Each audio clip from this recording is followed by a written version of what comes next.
en este viernes antes de una merecida Semana Santa, después de dos elecciones, una pandemia y una guerra con Buenos operaciones días. militares. Buenos días, Saitama.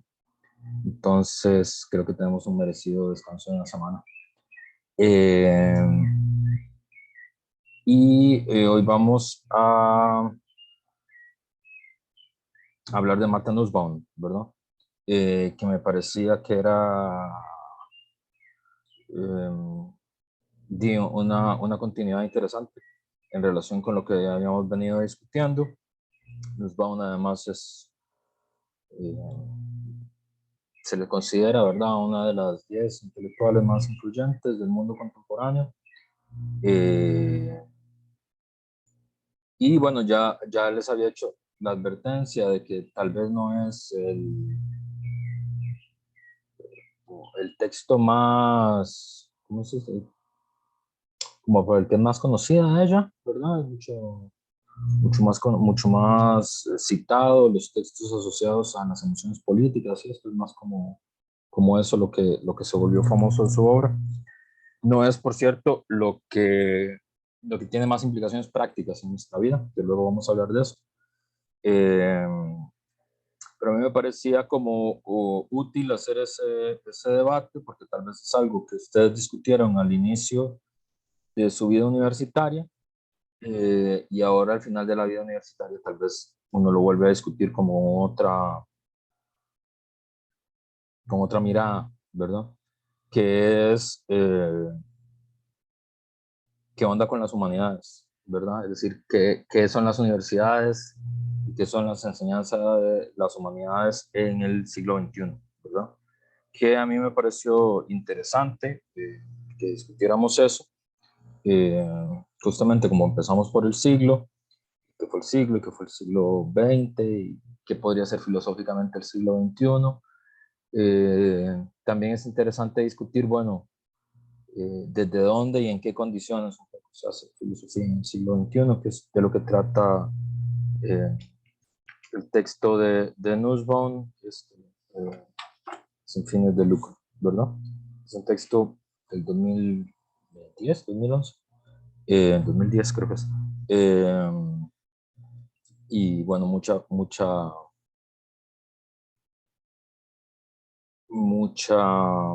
agua ha corrido en esos últimos 15 años. Pero antes, para seguir una tradición aprendida en los buenos días de la educación física en el cole, vamos a hacer un calentamiento primero, porque hay una pregunta para provocar el debate. Que ahí dice 25 minutos, pero en realidad ustedes lo van a hacer mucho más rápido. Estoy viendo que todos ustedes trabajan muy rápido, lo cual está muy bien. Que es muy sencillo. Hay este enlace que les va a llevar a un artículo sobre el uso del tiempo libre en, en Costa Rica, ¿verdad? Porque obviamente Nussbaum no habla de Costa Rica en el texto que ustedes leyeron. Habla de los Estados Unidos, habla de la India, sobre todo, son los dos grandes países que ella analiza, tiene que ver con su influencia. Y habla un poco de Europa también. Y obviamente no habla de Costa Rica. Entonces, la provocación, el calentamiento, es, no sé, 15 minutos, leer el artículo y discutirlo y compararlo con el texto con los primeros artículos que leímos sobre Nussbaum, ¿verdad? Entonces es eso, ¿entendido? Hagan esta cara para saber que entendieron. Compararlo con cuál texto, profe, es que no lo escuché bien. Con el de Nussbaum, con el que tocaba leer hoy, No, sí, pero ese, compararlo con cuál. con el enlace que está acá. Es que Ok. el texto, eso ya es cosa del señor mayor. No sé por qué no me deja transcribirlo a PDF ni copiarlo. Gran misterio que los señores mayores no sabemos por qué es que sucede eso. Entonces tienen que ver el enlace directamente. Profe, Ariel, ese link está en está en mediación virtual en una cosa que dice tercera pregunta para debatir. Ah, ok, ok. Ariel, ¿ibas a preguntar algo? No, levanté la mano por error, pues. Sin razón. Ok. El maestro Shifu diría que nada ocurre por azar, pero bueno, esta no es una clase sobre el maestro Shifu, aunque podría serlo, gran maestro. Otro fan, parece que Ariel reconoció la referencia a Kung Fu Panda. Muy importante. Bolsa de jocotes para Ariel por reconocer la referencia a Kung Los Fu Panda. accidentes no existen, decía el maestro Shifu. Los accidentes no existen. Muy bien, además corrige al profesor 2 bolsas de jocotes para Ariel. Eso es la actitud correcta con la que uno tiene que venir el viernes antes de que empiece de Semana Santa. Bueno, entonces, los pongo, vamos a ver qué provocó. ¿Cuántos son? Son 3 grupos. Adrián, Cintia, José y Marco, que salió del debate. Hablamos varias cosas, pero empezando por lo último que hablamos, que es de lo que más me acuerdo, hablamos de que la autora tal vez dice que el arte y las humanidades es algo que viene en descenso, pero en el artículo de Costa Rica se habla de que en lo que más se consume el tiempo libre es frente a pantallas, ya sea viendo películas, series o televisión. Entonces, el crear una película o crear una serie, eso implica también que hay un arte que se está creando. Entonces, una de las preguntas que podríamos aplicarle a Nussbaum es ¿cuál arte es el que está en descenso? ¿Y qué se consideraría arte? Porque también algo que hablamos es que no se puede pensar que, digamos, pensar que las artes de ahora o lo que se está creando ahora a nivel visual, no se puede pensar que no es como arte o que no es algo digno de ver, porque sería caer tal vez en un pensamiento de que lo que se produjo en el pasado es mejor y lo que está produciendo ahora es como de una cochinada o algo así. Y también hablamos del tiempo, que el tiempo productivo o el tiempo que produce efectos de consumo y objetos que crean dinero es como el tiempo y el tipo de actividad en el que se está cosechando esfuerzos, mientras que tal vez la reflexión u otras cosas que no producen productos de venta o de intercambio es algo en lo que no se quiere invertir tiempo ni esfuerzo. Okay. Bueno, también pudimos ver que ese cambio que se está dando también responde mucho precisamente a que no estamos siendo educados o que cada vez la educación va en pro más del comercio que de otras cosas como en la universidad, ¿verdad? Que sí hay una educación humanista, científica, y cómo este detrimento lo que hace precisamente es aumentar que la gente consuma cosas que no son o que vienen a ser menos importantes o menos correctas o buenas para la educación y para la vida misma, ¿verdad? Entonces caen en este recurrir a las redes sociales y a ver simple y sencillamente cosas que se repiten y que no, pues no les dejan absolutamente mucho para producir pensamiento. Alondra, Saitami, Yerudi y Valerie, ¿ustedes qué produjeron en este rato? No sé, tal vez podría comenzar yo. Adelante. Dale. Pero primero me queda como una duda, ¿verdad? De si puede haber como un tipo de relación directa. Bueno, eso lo acabo de pensar. Si las redes, de alguna manera, pueden influir en lo que es, no sé, la eliminación tal vez de de las artes y las humanidades. Por una pregunta, es que no se me olvidó, ¿en qué fecha más o menos está esa lectura? 2010, ¿Cómo en qué año? del 2010. Ajá, eso es lo que estaba pensando, que siento que en ese entonces no, las redes sociales aún no tenían tanto impacto como actualmente, ¿verdad? Entonces no sé si hay una relación entre la evolución de redes sociales, los medios de comunicación de masa con que quieran desaparecer las humanidades, ¿verdad? Y el arte, lo cual es triste, porque deben haber otras causas, ¿verdad? Bueno, profe, yo estaba llevo un curso con una profe del SACIU, seminario, y ella de hecho nos mostró hace poco una noticia muy actual, hace de unos días nada más, de que al igual que las artes y las humanidades, ahora es la filosofía y la quieren eliminar, ¿verdad? Y las razones que dan en esa noticia, en el artículo, son muy absurdas. Prácticamente lo que nos quieren decir es que quieren gastos, ¿verdad? Y lo mejor sería sacar una disciplina que no aporte nada como al ámbito laboral o del mercado. En este caso sería la filosofía, que la tachan de que es muy mecanicista, muy teórica, muy de memorización, y que según ellos eso actualmente no se necesita. Y creo que es como lo mismo y que le pasó quizás a las humanidades y a las artes, que por dicha día, hoy en día, a pesar de que es un problema que ya lleva, yo no sé, 10 años o más, no las han eliminado. Y esperemos que no eliminen ninguna de todas estas, ¿verdad? Solo porque actualmente se quieren crear ciudadanos más utilitaristas y no personas que tengan pensamiento crítico y desarrollo personal. Y bueno, creo que las compañeras van a aportar un poco más sobre el lado de política, entonces sí, no sé si...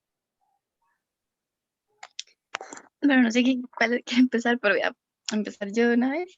Pues sí, en general, bueno, incluso con lo que es el grupo 1, entiendo que ahora, y claro, está siempre, el arte ha estado en evolución y siempre se puede entender diferentes tipos de arte. Que si yo ver Netflix, hay alguna serie buena con algún tipo de cinematografía excelente, que las hay.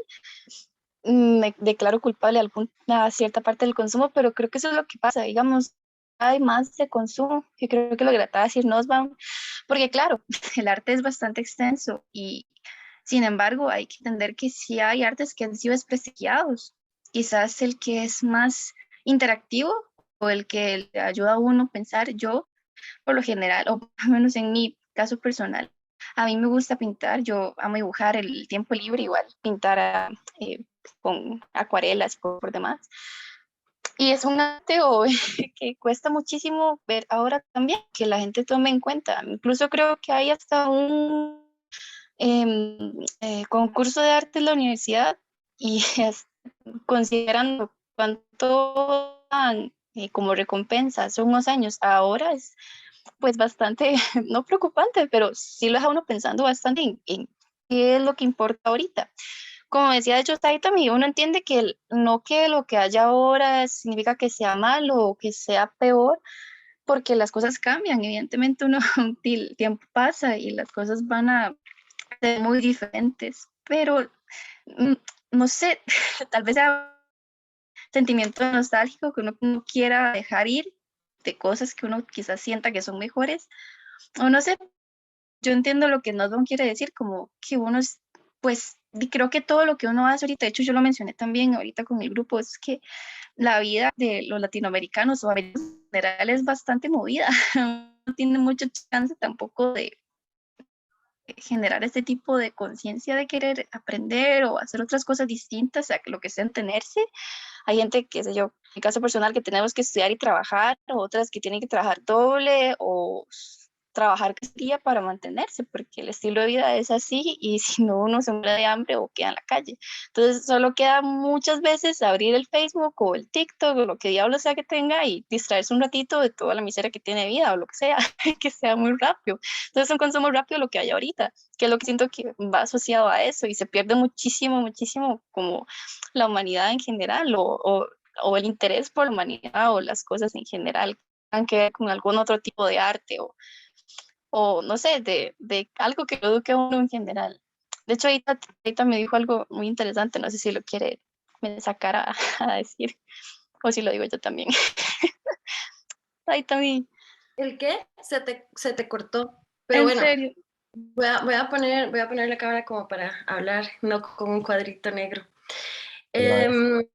No sé qué estabas diciendo, vale, pero, o sea, lo último que dijiste que dijera, pero voy a desarrollar los otros puntos que también tocamos. Nussbaum habla del pensamiento crítico para el ejercicio democrático y nosotros discutimos un poco sobre cómo se ve reflejado el pensamiento crítico en estas últimas elecciones. Que las personas en general se estaban informando por medios no oficiales, sino más bien por cadenas de WhatsApp o por Facebook o por Twitter, que son realidades como paralelas a lo que una podría pensar que es la realidad material y lo que se está viviendo. Relacionado con esto también se ve que hay un desencanto de la política o hacia la política, y eso se nota en el 43 o 42 y resto por ciento de abstencionismo que hubo en las elecciones. A pesar de que Costa Rica es un país con un nivel de alfabetización muy alto, que es casi como un 97%, es decir, somos en general, en Costa Rica es una población muy educada, podría decirse. No parece que estamos consumiendo información pertinente o crítica, y esto afecta el ejercicio democrático y las instituciones públicas y la institucionalidad pública y la democracia al final del día. ¿Qué habíamos dicho también? Por ejemplo, el presidente electo tiene una quinta parte de la representación, es decir, la gente que votó por él es apenas una quinta parte de la población costarricense, no es la mayoría costarricense la que se siente pues representada por el presidente electo. Y esto pues tiene que ver con la educación crítica, que no pareciera ser el pan de cada día en la educación costarricense. También mencionamos que no existe, bueno, Nussbaum habla de la interdependencia comunitaria y mencionamos que se ha perdido pues la sensibilidad pues sí, la sensibilidad frente al otro. Las personas se esconden detrás de una pantalla para decir lo que les da la gana, para incitar a la violencia, para decir mensajes de odio por las redes sociales, sin que, bajo plena impunidad, ¿verdad? Sin que exista ningún, pues, parámetro de respeto y solidaridad y de comunidad. Entonces, pues así también se pierde la esperanza en la humanidad, no mentiras. Se pierde este pensamiento crítico al que llama Nussbaum. Y con respecto a la educación, que decía, retomo, a pesar de que Costa Rica hay tantas posibilidades educativas, pues parece que nos estamos enfrentando a una barbarie del especialismo, como diría Ortega y Gasset, que somos personas autómatas, que sabemos utilizar la compu, sabemos utilizar el celular muy bien, pero ya para enfrentarnos a problemas cotidianos o problemas políticos no tenemos las herramientas para poder discernir entre las opciones que tenemos. Y bueno, ya por último, profe, con esto del pensamiento crítico, tal como lo muestra la lectura de Costa Rica, no es que las redes sociales o las series o estas cuestiones no vayan a generar o ayuden a generar pensamiento crítico, pero si las personas no leen y no se informan o no ven noticias, que es como lo que menos hacen según ese porcentaje, pues no se va a poder desarrollar ese pensamiento crítico y algo que no es tan importante para el crecimiento económico o en este caso para la política. Ok. Bueno, hay varias cosas ahí, pero bueno, vamos a oír a Ariel, a Edgar, a Emanuel, a Maynor y a Paulino, ya para oír a todo el mundo. No sé si los compañeros quieren hablar o lo hago yo. Tal vez puedo iniciar con un pequeño punto y ahí luego seguimos.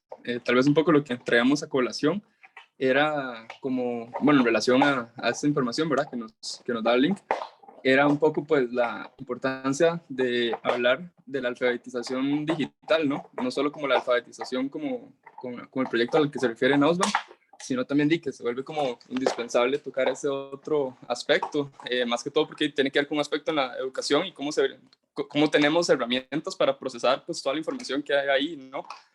O el consumo que hacemos en línea. Entonces, tal vez un poco con lo que decían las compañeras, creo que es como de que Internet uno tiene acceso a un montón de información, ¿no? No sé si necesariamente puede haber una pérdida porque en realidad el acceso es como múltiple, muy diverso, sino como qué tipo de usos se le logra dar a ello. Entonces, bueno, ahí conversamos un poco como las implicaciones, digamos, a nivel político y con estas últimas elecciones, que es como un tema como amplio también. Y yo agregaría como otro tema que me parece como interesante y es como lo que se entiende como por humanismo, ¿no? Humanidad o lo humano en general. Creo que es interesante también como ver qué deja de lado, ¿no? Como esa perspectiva y un poco la crítica que se ha hecho como desde el poshumanismo, justamente a partir de los, digamos, de entender el humanismo como este proyecto ilustrado, y que también deja como muchas otras categorías por fuera, ¿no? Y no se entiende como lo humano como un todo universal y en la realidad eso está como distante de ello. Entonces creo que también es algo como que se podría como apuntalar ahí. Nada más, no sé si los compañeros y la compañera también tienen algo. Bueno, yo tenía una cuestión, digamos, que es que, ¿verdad? Bueno, estábamos comentando que es una tesis bastante evidente, pero, a ver, nos sorprende mucho que el manejo de información sea tan pobre en una época en la que, además del flujo aplastante de información, la gente tienda menos a las actividades reflexivas. E incluso por ejemplo, en Costa Rica se ve en el ocio, digamos. Las personas, a ver, no es como ser un defensor ávido solamente de la lectura, pero sí es cierto que como medio de ocio, la lectura te demanda una atención, o sea, te demanda una facultad activa, ¿verdad? Y es un ocio reflexivo. O sea, leer es un ocio reflexivo. A diferencia, por ejemplo, o sea, por lo menos ver una serie dependería de la serie, ver una película dependería de la película, la mayoría de veces, ¿no? Ver las noticias ciertamente no es una cosa activa, de hecho usted simplemente está recibiendo información, ¿verdad? Entonces, por ahí, a ver, a la gente le falta lectura, sí, a la gente le falta lectura, ciertamente. Pero también, bueno, la educación propiamente humanística debe discernir, ¿verdad?, entre los buenos y malos argumentos, ¿verdad? Y entre la buena y mala información es algo que falta, ¿verdad? También, normalmente, bueno, yo había leído una cosa muy, muy bonita en un tratamiento que hace Foucault de una virtud griega que es la parresía, digamos. La parresía era una virtud griega política, democrática, en la que el individuo, el parresiastés, era aquel que era franco, o sea, que expresaba libremente su opinión, pero que respondía por ella. O sea, la parresía es aquella facultad según la cual yo tengo el deber de ser franco, de ser asertivo, pero de responder también por mi expresión. Y eso no se da hoy, digamos, como decía la compañera Saitami, la gente se esconde detrás de la pantalla, detrás del anonimato, ¿verdad? Sin embargo, gran parte de la actividad política hoy en día es digital. O sea, las elecciones lo vimos, el flujo de información sobre los partidos fue, pero inmenso, ¿verdad? Entonces, por ahí me gustaría como precisar eso. Bueno, muy, muy interesante Emanuel. Yo también quería agregar Ujú. que algo muy común que pasa, bueno, al menos en los grupos de WhatsApp de mi familia, es que manda mucha información falsa. Y eso también nos demuestra que no basta leer, ¿verdad? Hay que tener una actitud crítica frente a la información que se lee. porque de lo contrario no se discierne, ¿verdad? ¿Qué información es válida o coherente de otra que no lo es? Entonces, ese es un punto muy importante. Y también mencionábamos el tema de que como Internet es un lugar tan amplio, ¿verdad? Y está esta cuestión del anonimato, muchas, no sé, políticos así, utilizan como bots para generar apoyo a su misma campaña cuando en realidad no son personas. O usan o utilizan cuentos falsos que ellos mismos manejan. Entonces es una cuestión que se presta para muchas cosas. Gracias, Emanuel. Bueno, vamos a ver el texto como tal y la obra de la autora como tal, igual muy provocadora las cosas que ustedes traen. Yo solo quería decir que me hizo gracia la referencia que hizo Gerudi es un libro del 2010 y dijo en aquel tiempo, que es una expresión que yo usaría para referirme a Homero. El 2010 es hace 12 años. O para referirme a Sí, sí, es Aristóteles. cierto. O sea, yo Sí, es diría, que yo tenía, en aquel tiempo, en la Grecia clásica, ¿verdad? Pero sí, es que yo, Para sí, nosotros, es que profe, o sea, yo recuerda que tenía como 10 años en ese entonces. claro, pero es muy interesante cómo, o sea, no es, lo que es interesante es que la tecnología nos induce a pensar que 15 años es un montón de rato, ¿verdad? O sea, hay varias discusiones ahí que son muy interesantes, creo que filosóficamente. Uno, la capacidad o no performativa de la tecnología, ¿verdad? Porque la gente que está más vinculado al mundo de la tecnología considera que la tecnología tiene poderes performativos, ¿verdad? Sobre la vida humana. Yo no estoy tan seguro de eso. De hecho, me parece que es una de las grandes falsedades, digamos, no de la gente que trabaja en cosas tecnológicas, sino de la gente que justifica su uso, digamos. No es una cosa de los ingenieros, sino de quienes justifican que eso es lo más importante. Porque, por ejemplo, con toda esta cosa que ustedes hablan de Internet y las redes sociales y la tecnología, yo creo que eso lo único que hace es que los seres humanos hagan lo mismo que ya hacían. Es decir, la gente no cambia. Es un debate interesante en materia educativa. Es decir, un computador no hace que un estudiante sea diferente. Un computador hace que un estudiante haga lo mismo que hacía antes, pero más rápido. Es decir, si el estudiante básicamente lo que le gusta es, no sé, leer sobre plantas, con la computadora lo que va a hacer es leer más sobre plantas. Si el estudiante lo que le gusta es leer sobre Keylor Navas, lo que va a hacer es leer más sobre Keylor Navas, pero rápido. Digamos, no cambia. Eso solo refuerza lo que ya existe.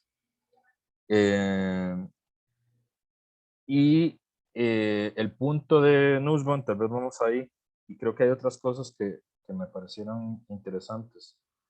El tema del tiempo libre y esto, ¿verdad? Hay una cosa, yo entiendo, pero creo que son dos discusiones distintas, ¿verdad? Creo que Valerie y Seitami hacían referencia a la distancia del elitismo, en el sentido de, como este debate, de no considerar arte las series o algo así, pero creo que no ese es el punto, porque el texto de Nussbaum se llama Sin fines de lucro, ¿verdad? No en defensa del teatro en contra de Netflix, ¿verdad? El texto se llama Sin fines de lucro, ese es el nombre, ¿verdad? Y lo que quiere decir es, hay una importancia que no se está viendo, que tiene que ver con las cosas que no son monetarizables, ¿no? no sé cómo se dice eso en español, que no se pueden Monetizar. monetizar, ¿verdad? O sea, que no se, sí, eso, que no se pueden monetizar, ¿verdad? Ustedes saben que, bueno, que eso estuvo el debate ahora en medio de la guerra. Digamos, yo no entendí eso hasta que lo tuve que estudiar con mi hija, que es una fuente inagotable de conocimiento para mí, que toda la gracia de los youtubers y todo esto es que hay un momento en el que se vuelve monetizable la presencia en YouTube. Hasta hace relativamente poco no lo sabía. O sea, yo pensé que lo hacían solo porque lo querían hacer. Pero no, hay una curva en un momento donde eso se vuelve monetizable. Y hay una distancia entre cómo haces dinero en YouTube o cómo lo haces en Twitch. De hecho, Twitch está más pensado para monetizar tus conferencias.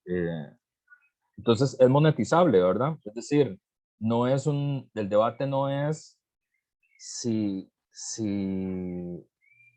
si para apreciar a el Hamlet de Shakespeare solo lo podemos ver en el Royal Theatre, o si vemos la versión de Denzel Washington en Netflix, significa que estamos perdiendo algo invaluable. No es eso lo que está diciendo Martin Nussbaum. Lo que está diciendo es, suave un toque, hay un problemillo, que es Netflix, YouTube, Twitch, monetizan las cosas, ¿verdad?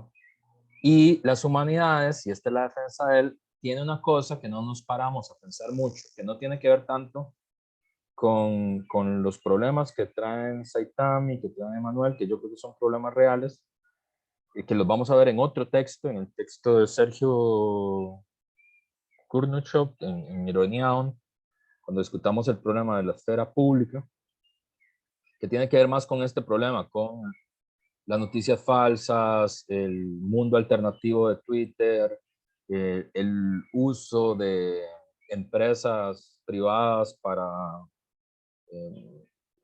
violentar, digamos, la voluntad democrática. Ese es otro debate, eso es otra cosa. Nussbaum plantea una cosa como más sencilla, que es ¿qué se hace con las actividades que no tienen lucro? Que normalmente nosotros le llamábamos humanidades. ¿Y por qué en las mismas universidades hay tanta presión de la gerencia de las universidades, de los padres de los estudiantes y de los mismos estudiantes porque a lo que se le ponga atención en el mundo de las universidades, que es el espacio institucional que hemos construido en la modernidad para que sea el centro de producción de las ideas, porque ustedes recordarán que en el mundo previo a la modernidad existían ideas, existía producción de ideas, existía producción de belleza, pero el soporte institucional era una cosa que se llamaba mecenazgo, ¿verdad? Y ustedes conocen mecenas famosos y gente que tiene el beneficio de los mecenas, ¿verdad? Los Medici probablemente son los mecenas más famosos, y ustedes han tenido que leer cosas que se hicieron bajo la protección del mecenazgo de los Medici, que es el príncipe de Maquiavelo, ¿verdad? Pero también los que ya llevaron Moderna con Juan Diego saben que nosotros tenemos a Descartes porque Descartes tenía un mecenas, que es la reina de Cristina de Suecia, ¿verdad? Que fue la que lo protegió. O sea, muchos de los autores que nosotros hoy leemos y leemos apasionadamente y que creemos que es el fundamento, que están parte, el corazón del fundamento de las cosas que nosotros hacemos como estudiantes de filosofía, como profesores de filosofía, son posibles porque hubo un mecenas, ¿verdad? Y cuando no hay mecenas, los otros eran en la iglesia, era la otra forma. Entonces, vos podías hacer filosofía o ciencia o arte si tenías un mecenas, como Descartes y como Maquiavelo, si eras un sacerdote, ¿verdad? Entonces la iglesia te protegía, como Santo Tomás de Aquino, ¿verdad? Y como Francisco de Victoria. O lo podías hacer porque eras suficientemente rico como para hacerlo y que nadie se metiera con vos, como Tycho Brahe, ¿verdad? Y esas eran las tres opciones, ¿verdad? Es decir, yo creo que ninguno de los que estamos aquí, si no fuera por la universidad, podríamos haber preguntado ese tipo de cosas. Pero en la universidad, que es el lugar donde hemos hecho esto, hay una presión, por eso le dice la crisis silenciosa. Hay una presión de la que nadie habla y que existe, que tiene que ver con la idea de que las cosas que no son monetizables, que no producen lucro, no deberían ser enseñadas en la universidad. Ese es el punto de ello, ¿verdad?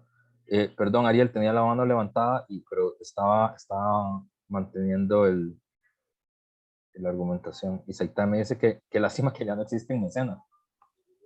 No estoy Sí, no, seguro. bueno, cabe pensar en algunas personas sin mecenazgo, aunque por ejemplo, Spinoza, que aunque no tuvo mecenazgo, tuvo protección política, ¿verdad? En Finch, que era propiamente una duquesa, que esa es como Tycho Brahe, ¿verdad? Eran increíblemente ricos y no necesitaban de nadie, ¿verdad? Pero digamos, a mí, yo siempre pienso en el ejemplo de Spinoza cuando la gente habla de los intelectuales, que son como mantenidos, ¿verdad? Por así decirlo, si podemos usar esa palabra. Que iba a comentar que en YouTube lo que pasa es que, digamos, vos llegas a una cierta cantidad de visualizaciones al mes o llegas a una cierta cantidad de suscriptores y YouTube te dice, te vamos a hacer un contrato como de partner, ¿verdad? Como socio. Ahora sos socio, yo me llevo esta cantidad de plata por cada 1000 visitas y vos te llevas esta cantidad de plata. Conforme van creciendo las visitas, no los suscriptores, sino las visitas en el canal, di cada vez más plata, pero ellos les pagan porque es un tráfico de datos, o sea, digamos, toda la publicidad, toda la información, algunos dicen que de los usuarios puede fluir, ¿verdad? Porque hay gente que trae a la gente a las plataformas, ¿verdad? Es muy interesante ver cómo, por ejemplo, hay canales por ejemplo, los canales de filosofía, muy pocos monetizan, porque, bueno, hablan de filosofía, ¿verdad? ¿Quién quiere escuchar eso? Hay alguno que sí lo hace, por supuesto, canales de conferencias, el canal de la Asociación de Gustavo Bueno no está monetizado, etcétera, ¿verdad? Los que están monetizados son de gente que, ¿verdad? Lo que hace es jugar todo el día, sentados, ¿verdad? Hacen directos y hablan con la gente, eso es todo, ¿verdad? Entonces, es como mucho el espectáculo, ¿verdad? Bueno, y no solo ellos, sino la cantidad de personas que dedican su ocio a eso, ¿verdad? A oír a otra persona. Sí, es interesante. Y una cosa, Saitami, los mecenas no han desaparecido. Los mecenas siguen existiendo, nada más que nosotros no le decimos mecenas ahora, se le dice asociaciones filantrópicas. Pero es el mecenazgo, la misma idea. Y de hecho,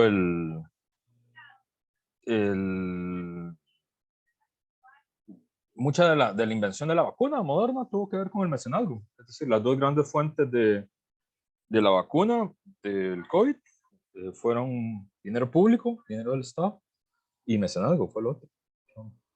Entonces, eso sigue Profe, existiendo.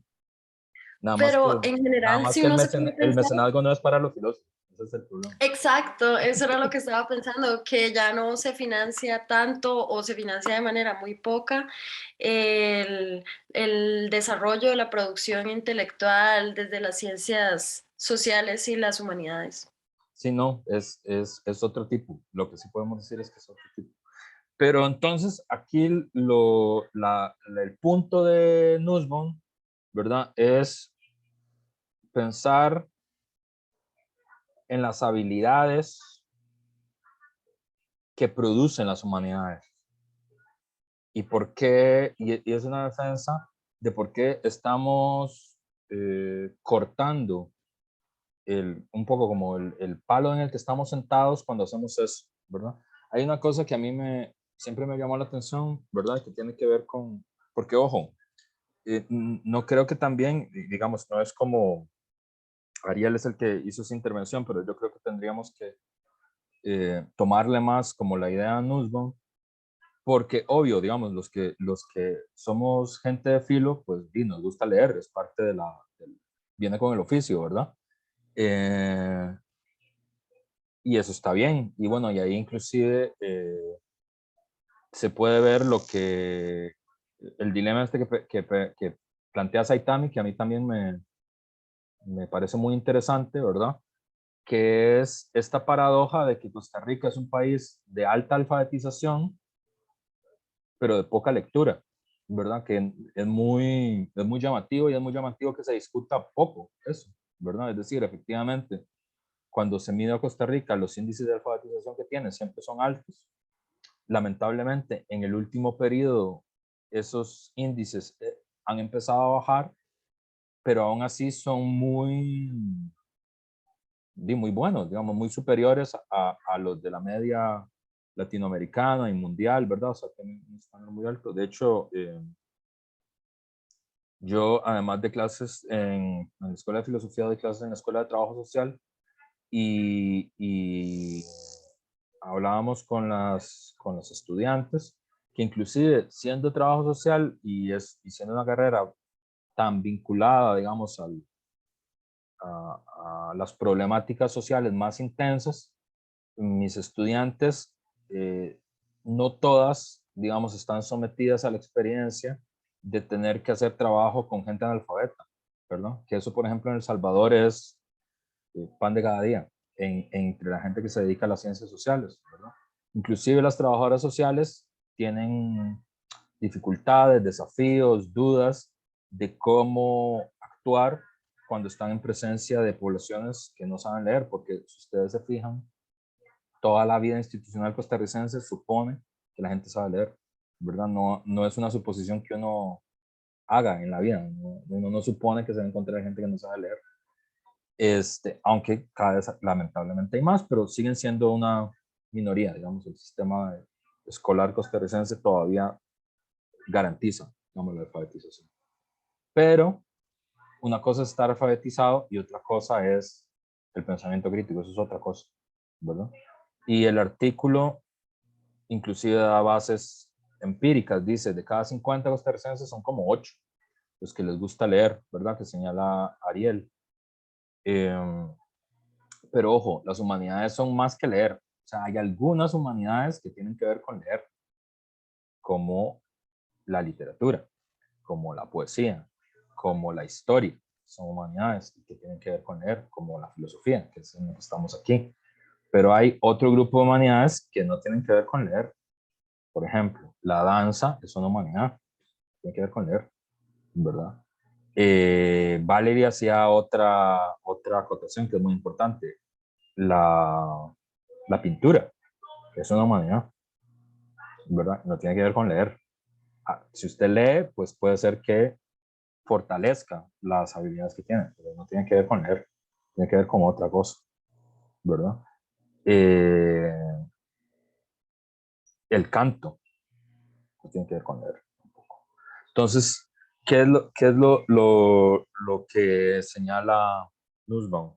Que hay unas habilidades que solo las humanidades pueden desarrollar.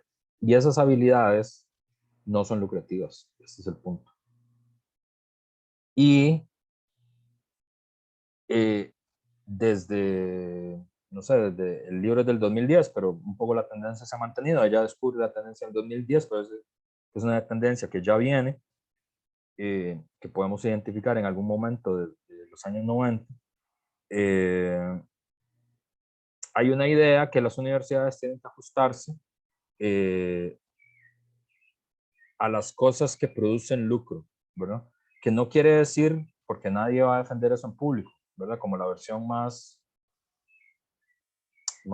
sonsa, digamos. Es decir, sí, entonces solo financiamos cosas tecnológicas o cosas científicas porque eso es lo que da dinero, ¿verdad? Esa es la versión sonsa. Pero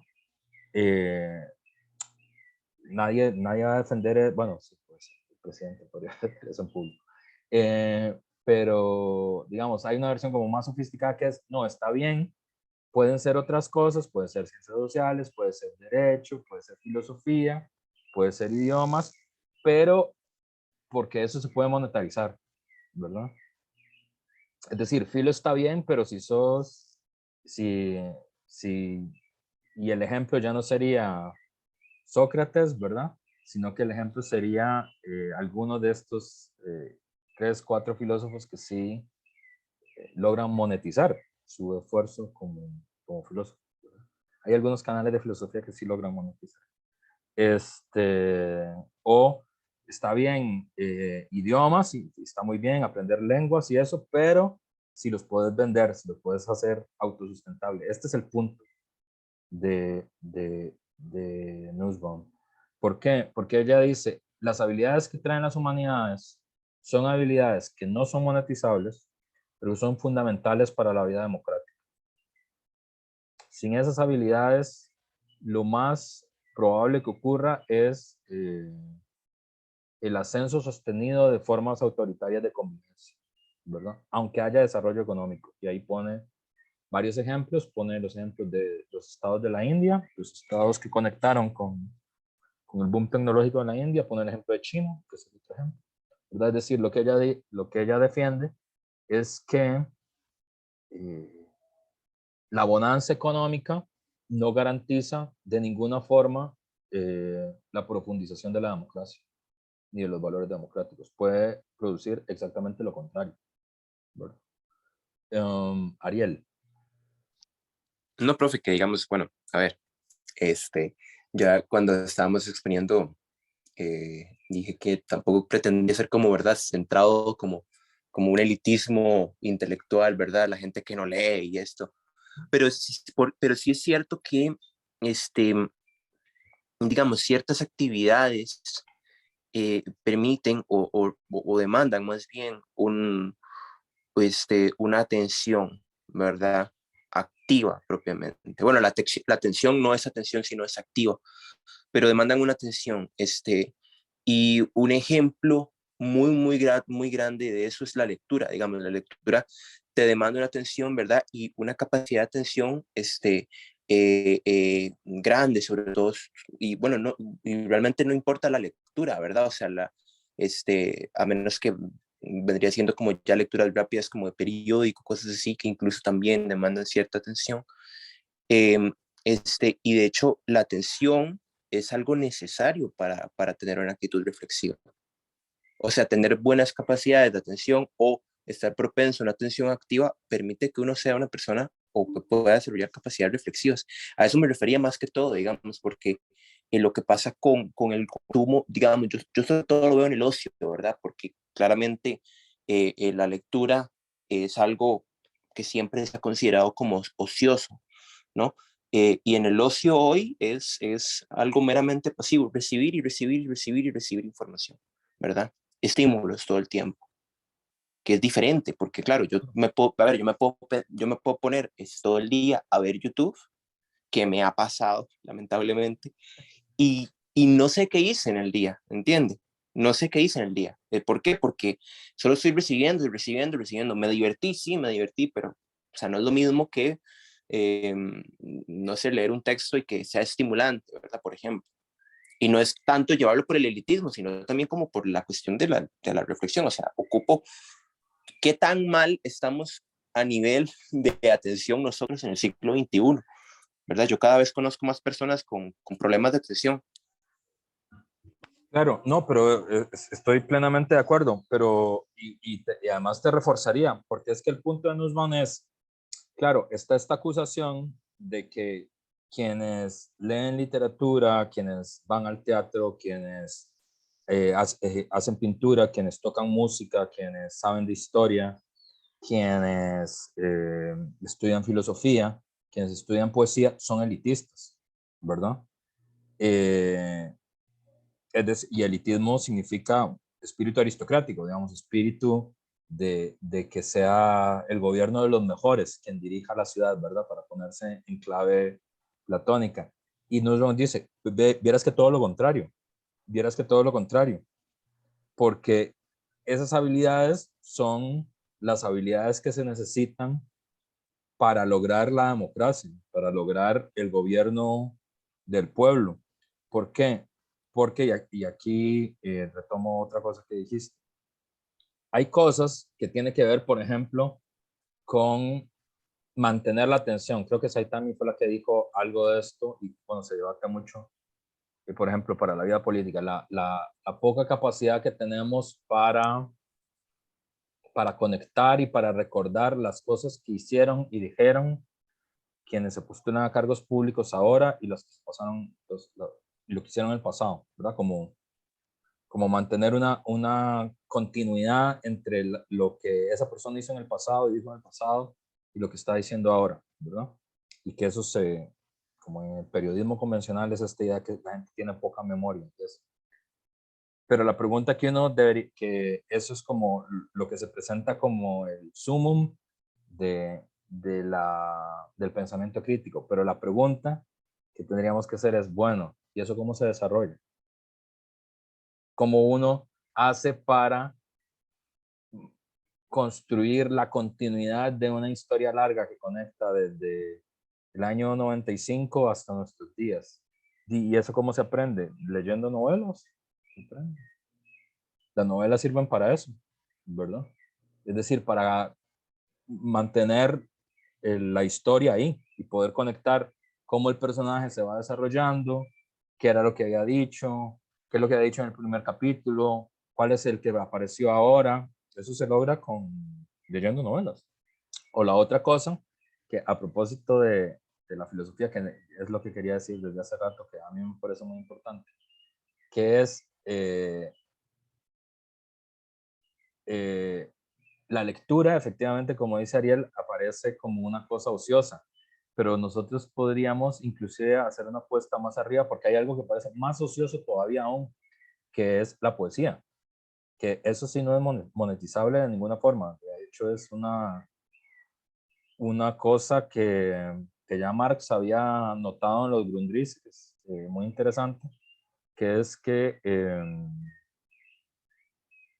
el capitalismo tiene problemas con la poesía, tiene todo un rollo con la poesía,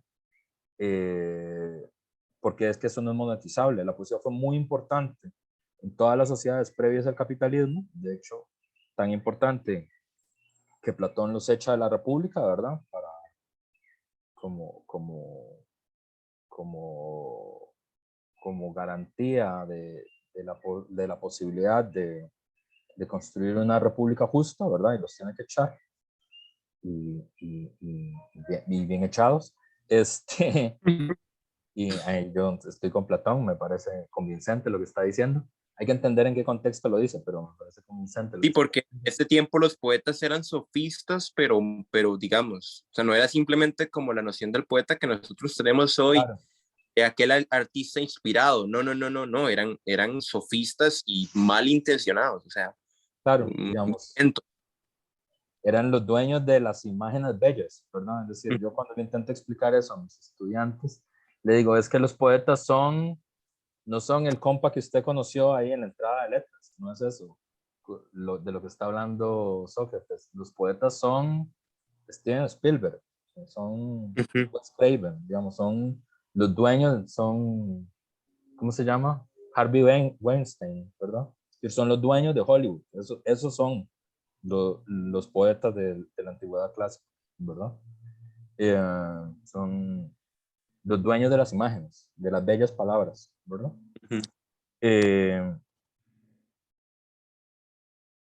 Pero bueno, eso cambió, ¿verdad? Con las formas de organización capitalista de la existencia. Pero, por ejemplo, un ejercicio que es, por ejemplo, que antes era muy normal y uno lo puede ver todavía en las pelis, que es saberse una poesía de memoria, por ejemplo, es algo que no se hace. Yo estuve súper tentado de ponérselos como evaluación en este curso y no me animé, no me dio el valor para hacerlo, pero se les quería comentar a propósito de la lectura. Digo, no, voy a ir paso a pasito, los voy a poner mejor a leer a Nussbaum, pero tal vez el próximo grupo de contemporánea que les toque, tal vez sí lo hago. ¿Por qué? Para que tuvieran esa experiencia, ¿verdad? De decir, bueno, la evaluación va a ser esta, van a tener que aprenderse un poema y lo van a tener que recitar. Esa es la evaluación, ¿verdad? ¿Y por qué no se los quise poner? primero porque me parecía que los cambios hay que hacerlos preparadamente, si no, no valen la pena.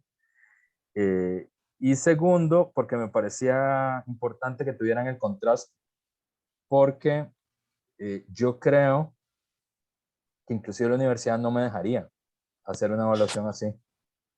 Es decir, que si ustedes apelan la evaluación, probablemente la ganen, ¿verdad? De hecho, lo que pensé es que hubiera sido bueno hacer ¿cómo se llama? Un covenant, un pacto entre nosotros de hacerlo, pero solo para apelarlo, a ver qué dice la universidad. Y Un experimento. como un experimento social, o sea, es decir, voy a hacer esto, pero yo lo que quiero es que lo apelen, a ver qué nos dicen. Porque yo creo que no se puede hacer una evaluación así en la universidad. Tengo la impresión de que no se puede. ¿Por qué? Porque la forma de evaluación de nosotros está pensada en que ustedes van a desarrollar habilidades monetizables, ¿verdad? Como escribir un ensayo, como entregar un trabajo, como entregar a tiempo un trabajo. Pero aprenderse de memoria un verso o un poema entero es una habilidad que ustedes no pueden monetizar. En cambio, y por lo tanto, yo no les puedo evaluar. No sé si piensan, pero véanse a ustedes mismos, ¿verdad? Y también vean a la gente alrededor de ustedes y pregunten, ¿quién yo conozco que diga, mae, voy a recitar este poema de memoria? Ya, se manda. No es una habilidad que nosotros tengamos, ¿verdad? Y es una habilidad muy importante, que tiene que ver con la memoria, tiene que ver con el sentido, que tiene que ver con la concentración. Ocupa un montón de concentración hacer eso, ¿verdad? Y es una habilidad que a mí me parece muy importante, re importante, por cierto. Sí, Ariel. Profe, a mí me gusta, una vez escuché este paralelismo, ¿verdad? Entre nosotros tenemos un gran acervo de información, ¿verdad? A propósito de los sucesos, gracias a Internet, pero justamente por eso mismo, cuando el pueblo tiene acceso a la memoria, ellos mismos pierden la memoria. Por eso es que Platón, no recuerdo en qué texto, habla de que la escritura es un fármaco, ¿verdad? O sea, creo que es en el Fedro, que la escritura es un fármaco. ¿Por qué? Porque es remedio y veneno de la memoria. La escritura preserva la memoria de los pueblos, pero también la aniquila, porque ya la gente no tiene que mantener la tradición oral.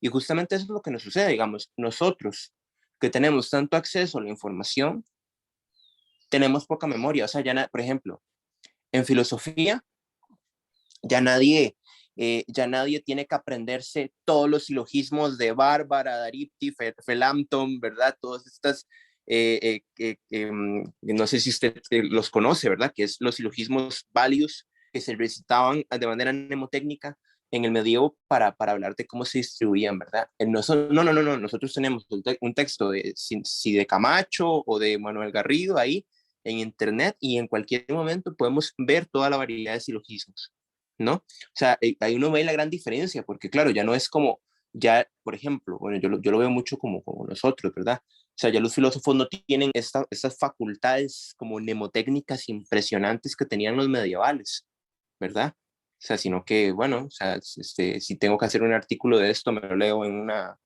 en unos días y después escribo, ¿verdad? Y listo, eso es todo. Y no tengo un trabajo continuo o con un gran acervo propio, ¿verdad? Por así decirlo. Claro, pero sin duda, y también, pero digamos, esa es como la pregunta, ¿verdad? Porque yo la primera vez que discutí eso, creo que, y lo discutí, digamos, fue como, me asombré de que ese era el tipo de la discusión que es, de repente, la memoria no es una facultad necesaria, porque es que si todo está en Google, ¿para qué me voy a memorizar eso? ¿Verdad? ¿Para qué me voy a memorizar el silogismo? ¿Para qué me voy a memorizar los nombres de los estados de Estados Unidos? ¿Para qué me voy a memorizar las capitales? ¿Verdad? ¿Para qué me voy a memorizar un poema o una canción si la busco ahí? Ya, eso es todo, ¿verdad? Entonces, este problema, que es el problema de la memoria, que ahora aparece como un problema, ¿verdad? De la cultura política contemporánea, el punto de Nussbaum es, bueno, ¿y eso cómo se desarrolla? Es decir, como es esta objeción, es que la gente ya no tiene memoria, porque no se acuerdan que este tipo hizo hace 4 años esto y ahora dice esto otro. Este tipo, y bueno, la pregunta es, bueno, ¿y eso dónde se desarrolla? ¿Dónde se desarrolla eso? La memoria, ¿verdad? En el sentido más técnico de poder recordar cosas, ¿verdad? No desconcentrarse, ¿verdad? No estar oyendo la clase, viendo Twitch y jugando, no sé, Clash of Titans, no sé qué es lo que juegan ustedes, no tenía, yo jugaba Age of Empires, que no sé si eso sigue existiendo o no. Pero también la experiencia de leer la poesía, ¿verdad? De entender el poema, de ver la complicación, digamos, del verso, de lo que quiere transmitir, del juego del sentido y el sonido que se logran con las palabras, ¿verdad? Es decir, esa experiencia es una experiencia que es muy importante porque tiene que ver con la belleza y con el sentido y con el lenguaje, ¿verdad? Y ese tipo de cosas las aportan las humanidades. Es que no se aprenden, eso sí que no se aprende en las escuelas de IT. Eso no se puede, ¿verdad? Minor. Profe, yo también quería comentar sobre la valoración que se le da ahora a la información. No recuerdo en dónde leía que decía que ahora, por ejemplo, en las redes sociales pasamos la información, vemos imágenes y qué bonito, y al minuto se nos olvida que vimos, porque todo pierde valor. Antes, por ejemplo, una imagen de un paisaje la tenían en una casa por años. Recuerdo que la casa de mi abuela tiene como fotos de paisajes por todos lados, y tiene décadas tal vez, pero ahora estas imágenes como que las vemos bonitas y las pasamos y las pasamos. Leemos algo incluso en redes sociales, algún texto o alguna frase que se han puesto así como muy de tendencia a veces. Igual las pasamos y las pasamos, y siento que eso también puede afectar la memoria a corto plazo porque ya no retenemos, aunque sea con memes, pero ya no retenemos nada porque todo entra masivamente y va pasando. Sí, yo creo que eso es un debate muy interesante. Yo por eso es que yo siempre doy recreos en las clases, porque mi impresión es que retener la atención, digamos, 40 o 50 minutos, no de ustedes, porque yo no creo, esa cosa de los jóvenes de hoy en día, digamos, no creo, me parece que no, que esa es una excusa fácil de los adultos, de decir es que los jóvenes de hoy en día no creo que hayan sido mejores cuando eran jóvenes. Pero sí creo que las sociedades son las que son, ¿verdad? Entonces, sí es verdad una cosa, que es el entrenamiento que uno recibe, es ese. Entonces, a uno lo entrenan, ¿verdad? Porque, como decía Ariel, memorizar, digamos, los silogismos válidos, eso es un entrenamiento. Entrenamiento como se entrena igual fútbol, basquetbol, danza o pintura. Es decir, es porque uno puede hacer deporte, puede pintar un cuadro, puede recitar un monólogo o hacer un baile complicado. Porque practica. Es que no hay otra forma y no se ha inventado nada nuevo. Porque está todo el día en eso. Entonces esa habilidad la desarrolla, ¿verdad? Y atrofia otras, ¿verdad? Ese es el problema. Uno desarrolla una habilidad y atrofia otras. Uno no puede desarrollar todas las habilidades juntas. Entonces, por ejemplo, la retención, sí, es un problema, ¿verdad? ¿Por qué? Porque estamos sometidos a ver imágenes mucho tiempo, mucho rato, en todo momento. que pasan muy velozmente, ¿verdad? Entonces, ¿qué podría detener eso? La poesía. ¿Qué podría detener esa queja que todo el mundo dice? Es que, las sociedades modernas, no sé qué, no retienen nada, ¿verdad? Bueno, ¿cómo se evita eso? Bueno, con poesía. Es decir, hola, la evaluación de hoy va a ser recitar de memoria los motivos del lobo de Rubén Darío. Gracias, esa va a ser la tarea, apréndase. Que por cierto no me dijeron si hubieran estado a favor o en contra de que los evaluara así, para saber si la próxima generación me atrevo o no. Yo hubiera estado a favor, profe, la verdad, o sea... ¿Les hubiera gustado una evaluación así? ¿Se hubieran Estoy animado? full, A mí también. Ajá. A Valerie también. ¿A Cintia? Por supuesto. También a mí me hubiera gustado. Ujú. ¿Les parecen que el próximo grupo sí los podría poner a hacer eso? sí, pero tendría, profesor, que hacerlo presencialmente, porque yo creo que como virtualmente es muy difícil que usted pueda evaluar realmente que una persona se lo está sabiendo de memoria. Pero si usted Claro. llega a la clase y dice, chiquillos, pasen, ¿verdad? Y al frente, el maestro pone al frente a recitar el poema. Sería vacilón. Tal vez el próximo grupo los voy a poner. Profe, yo cuando, en algún momento, cuando iba leyendo la lectura de Nausbaum, que habla como las capacidades de utilidad y prácticas versus la capacidad de imaginación y la creatividad, yo también me pregunté algo como la reflexión que usted hizo de cómo se quiere incentivar la imaginación y la creatividad si en la misma universidad y en el mismo método de evaluación siempre es como lo mismo, siempre es como un ensayo argumentativo con un montón de fuentes que al final lo que menos hay es como pensamiento de uno. Creo que la única vez que hice como algo un poco más libre y de creatividad fue en el curso de pensamiento utópico, que usted nos puso como a hacer una novela. Esa fue la única evaluación en filosofía en la que pude explorar lo que era como la creatividad y la imaginación. Claro, gracias. Y gracias por ese reconocimiento. Ese curso todavía no lo he vuelto a dar porque creo que es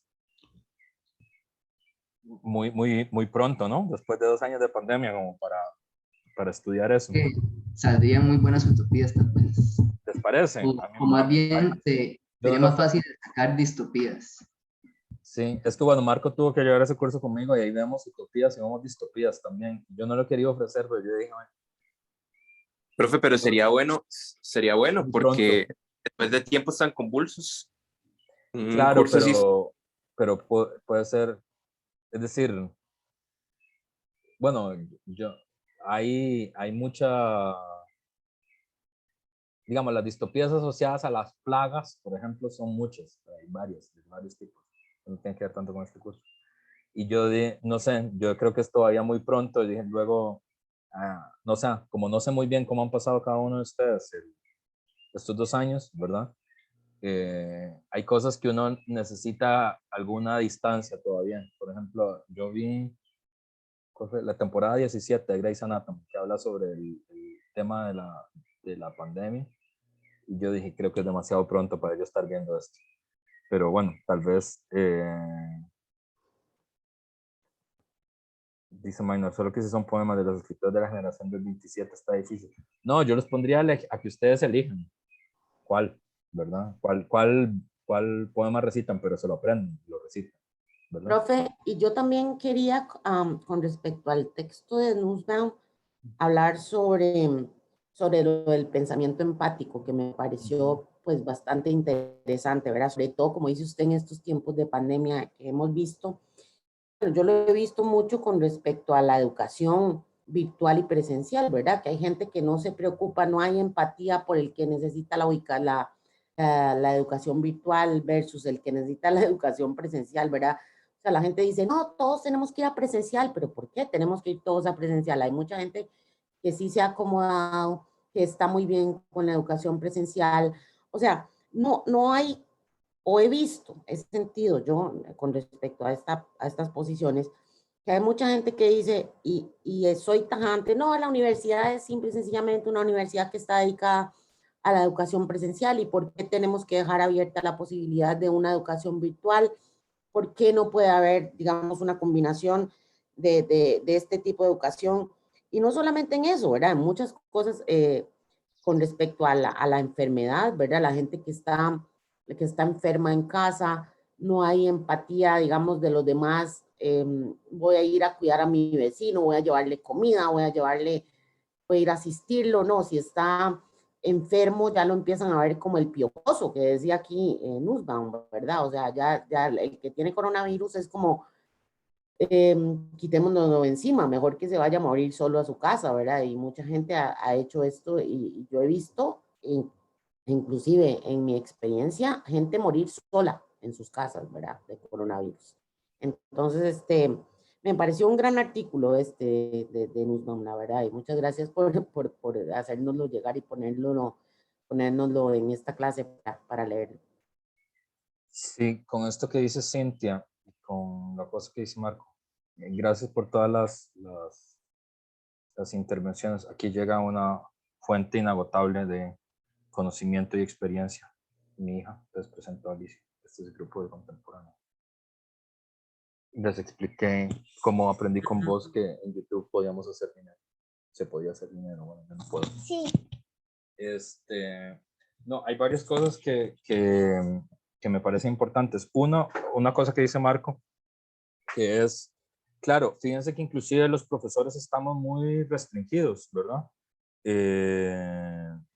Porque, por ejemplo, yo mismo que he leído sobre esto, y ahora, bueno, ahora se los confieso, por ejemplo, la idea de hacer evaluaciones más creativas, imaginativas, que es muy importante para la actividad política, ¿verdad? Porque la democracia, que es una cosa que uno aprendió leyendo a los clásicos griegos y que es muy importante ahora, tiene que ver mucho con la imaginación, ¿verdad? Es decir, con imaginar, porque si no, ¿de dónde vienen los derechos? ¿Verdad? Es decir, ¿cómo hacemos para organizar una sociedad donde no haya reyes? Y si todo lo que hay son monarquías, ¿verdad? Y hay que imaginárselo. Hay que inventar, hay que imaginarse instituciones que hagan eso, porque no existen. ¿Verdad? Lo que hay son reyes, ¿verdad? Entonces la imaginación política es fundamental para el progreso de la vida democrática, porque hay un montón de cosas que no existen, ¿sí? No existen. Y alguien se los tiene que inventar y alguien se los tiene que imaginar. La ley en el mundo de las teocracias persas, eso no existe. Los griegos se lo inventaron. Inventaron una cosa que se llama isonomía. Se la inventaron, ¿verdad? Eso es imaginado. Es una cosa a la que Castoriadis le pone mucho énfasis, ¿verdad? Que dice que es mentira que los seres humanos somos seres racionales, dice Castoriadis. Castoriadis dice que los seres humanos somos seres, Castoriadis dice, no somos seres lógicos, somos seres locos, dice él. Es decir, no somos seres racionales, somos seres imaginativos. Lo que nos hace ser seres humanos es la imaginación, ¿verdad? Imaginarnos que hay sociedades que no tienen reyes, sociedades que se gobiernan sobre la base de la ley, sociedades que se gobiernan sobre la base de la igualdad social. Eso es lo que nos hace ser seres humanos. Entonces, y eso también en política se habla mucho, ¿no? De la falta de imaginación política, la falta de ideas políticas. Dice, bueno, ¿y la imaginación de dónde viene? ¿Cómo se produce eso? ¿Cómo producimos imaginación? Entonces, hacer ejercicios como este, fíjense que yo mismo me paré a mí mismo diciendo que los pongo a que la evaluación sea que se aprendan un poema y no me animé al final, porque dije, primero lo debería hablar con ellos a ver si no estoy pasándome de rosca, ¿verdad? Pero este tipo de cosas tenemos poco incentivo, porque a lo que se nos incentiva a los profesores es que desarrollemos habilidades que los estudiantes sepan que pueden monetizar, ¿verdad? Escribir bien, aprenderse tal cosa, usar tal técnica. O sea, los profesores tenemos mucha presión porque eso sea así. Y la otra cosa que decía Cintia, y que es muy fuerte lo que dice y creo que es muy importante, en el mismo sentido las humanidades, el teatro, la danza, esto que no tiene lucro, es clave para desarrollar eso, la empatía, por ejemplo, que es tan importante. Porque, y ahí los griegos eran nuevamente muy inteligentes, ¿verdad? Porque, y muy asombrosos, ¿verdad? Uno no se deja de asombrar con el siglo XXI, como la educación, o sea, como eso que le llamamos en filo el milagro griego, siga siendo tan importante. Porque efectivamente en el mundo griego surge la filosofía, la ley, la democracia, todo bien, ¿verdad? Pero también surge el teatro y todo eso es todo un solo paquete, ¿verdad? Y Paul Ricoeur, en este libro hermosísimo, Finitud y Culpabilidad, que es un libro muy hermoso, difícil de leer, pero es muy hermoso, muy interesante, explica cómo el surgimiento del derecho, digamos, los inventores del derecho son los romanos, pero el cuasi derecho, el proto derecho que desarrollan los griegos, en el que se apoyan luego los romanos, y los romanos lo perfeccionan, surge por el teatro. La experiencia del derecho viene del teatro. Uno puede entender la empatía y uno puede discutir y argumentar la empatía y el crimen solo a través de la experiencia del teatro. Eso es lo que los griegos creían. Entonces, todo el rollo con Edipo Rey, con Antígona, con todas estas obras clásicas del teatro que nosotros seguimos viendo y seguimos disfrutando, es que después de la obra de teatro, o en el momento mismo de la obra del teatro, el pueblo griego, que no eran aristócratas, era gente del común, ¿verdad? Es decir, el canon por el que uno podría ser acusado de elitista, de saberse cómo es que se interpreta Sófocles, cómo es que se interpreta Eurípides. Ese canon se definió a gritos en los mercados griegos. Así fue como se definió el canon, ¿verdad? A base de gritos y llanto de los comerciantes y los campesinos que iban a ver el teatro. Pero ¿cuál era la cosa? La cosa era preguntarse, ¿de qué es culpable Edipo? Después de ver la obra, ¿Edipo es culpable de qué? ¿En qué reside su culpa? ¿De qué cosas se le puede sancionar a Edipo y qué cosas no se le puede sancionar? Y de ese debate es que surge el derecho, ¿verdad? Y aquí lo mismo, ¿verdad? Es decir, ¿cómo podemos tener experiencia? Porque, digamos, nuestra relación, si nos atenemos solo a las ciencias duras, ¿verdad? Nuestra experiencia con la pandemia es una experiencia médica, ¿verdad? Técnica. Tiene que ver con, hacemos esto, usamos la máscara, estos son, ¿verdad? Pero la experiencia empática, eso no lo puede dar la medicina. Eso, ¿quién lo puede dar? Las humanidades, ¿verdad? La experiencia esta que dice Cintia, de ir a donde está la gente que está enferma, ¿verdad? O la gente que está desahuciada y eso, ¿dónde lo aprende uno? En la literatura, en la obra de teatro, ¿verdad? En Mujercitas, cuando Marmen le lleva la comida a los migrantes alemanes que están sin poder comer en Mujercitas, en el primer capítulo. Eso leyéndolo, no aprende uno, sino ¿dónde? Viéndolo en el teatro, ¿verdad? Sino, ¿dónde aprende a uno que uno tiene que comportarse de esta forma o de otra forma? ¿Cuál es la empatía? ¿Cuáles son los límites? ¿Verdad? ¿Dónde se pone en medio de la condición humana? Eso es en las humanidades, en la experiencia del teatro, del debate sobre el teatro, ¿verdad? Y por eso nos sigue emocionando. Eso no se aprende en la Facultad de Medicina, ¿verdad? Entonces ese es el punto de Nussbaum. Y ya antes de que se me olvide, porque la verdad yo no tenía tanta confianza de que la provocación de esta semana diera mucho material, pero la verdad sí, dieron mucho material ustedes, se los agradezco.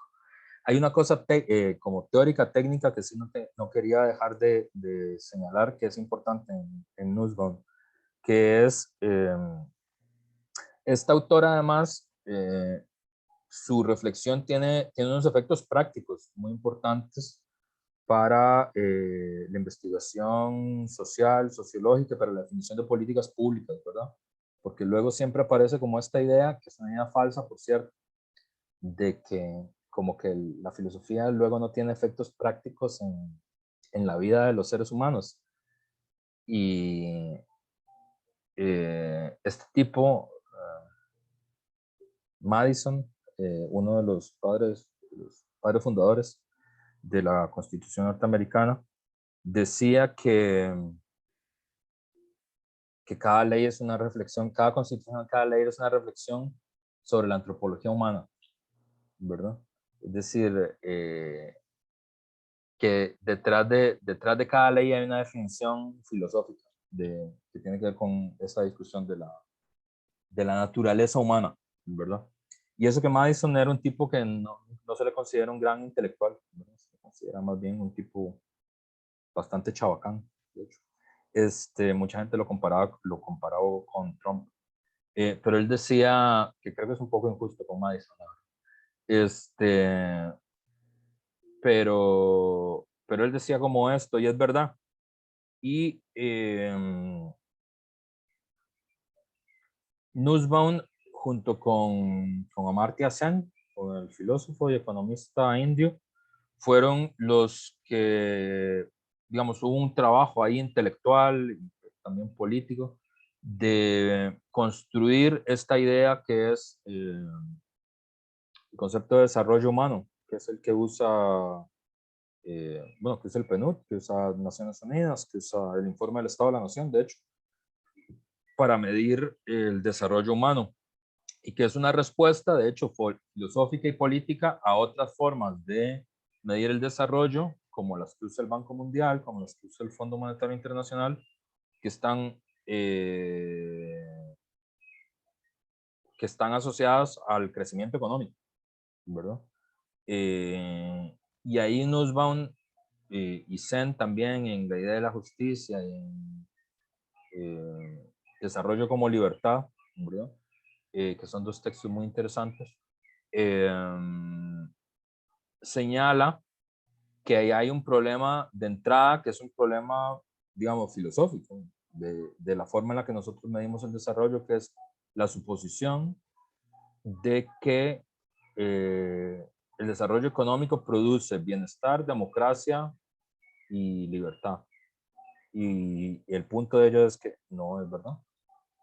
No es verdad que tal cosa sea cierta. Y que la forma en la que uno tiene que medir el desarrollo, sí, tiene que contar el desarrollo económico, pero que tiene que contar otras cosas, y ahí viene el concepto de capacidades, ¿verdad? Que es un concepto muy importante para Nussbaum, muy importante para Amartya Sen, muy importante para la forma en la que se mide, digamos, el desarrollo modernamente, que tiene que ver con un equilibrio entre el desarrollo económico, la salud, las posibilidades de una vida larga y duradera, la educación, en el sentido formal del término, y las libertades políticas, ¿verdad? Y todo el punto del desarrollo es poder medir el principio de agencia libre, que es un concepto muy filosófico. La agencia libre, que implica la capacidad que tenemos cada uno de nosotros de llevar adelante la vida que razonablemente deseamos vivir. Ese es el concepto. Entonces, el desarrollo consiste en poder medir las capacidades que tenemos cada uno de los ciudadanos de un estado de llevar adelante la vida que razonablemente deseamos vivir, ¿verdad? Y esto es muy interesante, es muy filosófico y ocupa muchas competencias que solo se pueden desarrollar a través de la promoción de las humanidades, de actividades que no tienen que ver con el lucro, ¿verdad? Que no se desarrollan con el lucro. Hay una cosa que me quedó ahí sin hablar, que es una cosa que tiene que ver con la danza y con la pintura, ¿verdad? El tema de del aprendizaje que tiene que ver con el movimiento y con la propiocepción y la construcción del espacio, también es otra cosa que tiene un valor muy especial que no se puede monetizar y que inclusive los que somos de humanidades nos cuesta apreciarlo, ¿verdad? Por ejemplo, que ya será para la próxima generación. Una cosa que en filo sería muy interesante poner a hacer alguna vez es, por ejemplo, evaluar a los estudiantes produciendo un baile, una danza, al final del curso. Una obra de teatro sería también. O una obra de teatro también, que no acostumbramos a evaluar así, pero razonablemente uno podría hacer una evaluación de ese tipo. Al final del curso vas a producir una danza sobre lo que Como, aprendiste. bueno, en el curso de filosofía del cuerpo ahorita están dando, sería como muy chiva que hicieran eso, que lo presentaran así como una danza, ¿no? Etcétera. ¿Sabe qué hizo Rocío, profe? Nos puso como a hacer en filosofía del cuerpo. Nos puso como a hacer ejercicios de respiración y ejercicios como de imaginarnos tocarnos la cara, o sea, con los ojos cerrados, hacer como aproximaciones a diferentes lugares dentro de la habitación donde estábamos cada uno y cada una. Entonces fue como imaginarnos que no teníamos pies o lo contrario, ¿verdad? Tocarnos el pie con los ojos cerrados, cuál era la extensión. O sea, fueron ejercicios muy prácticos e inclusive estando en lo virtual, muy iluminadores para ese curso, la verdad. Sí, es una experiencia interesante, pero por ejemplo, esa experiencia es una experiencia que la da la danza, por ejemplo, y no es, digamos, la gente que estudia danza y eso tendría inclusive más razones que los que estudiamos filo y literatura para estar enojados, digamos, por el menosprecio a los valores que uno puede aprender en relación con la danza, que son valores también todos muy democráticos, ¿cierto? La idea del espacio propio, la idea del movimiento del cuerpo, el control del cuerpo en la expresión, en las expresiones emocionales, pero públicas también, ¿verdad? Es decir, había que ver el lenguaje corporal de las dos alternativas que tuvimos en esta elección para decir, bueno, creo que la gente de danza podría ser un gran aporte a la convivencia democrática de este país, ¿verdad? Alguien debería pensarlo. Y creo que nos va como por ese lado, ¿verdad?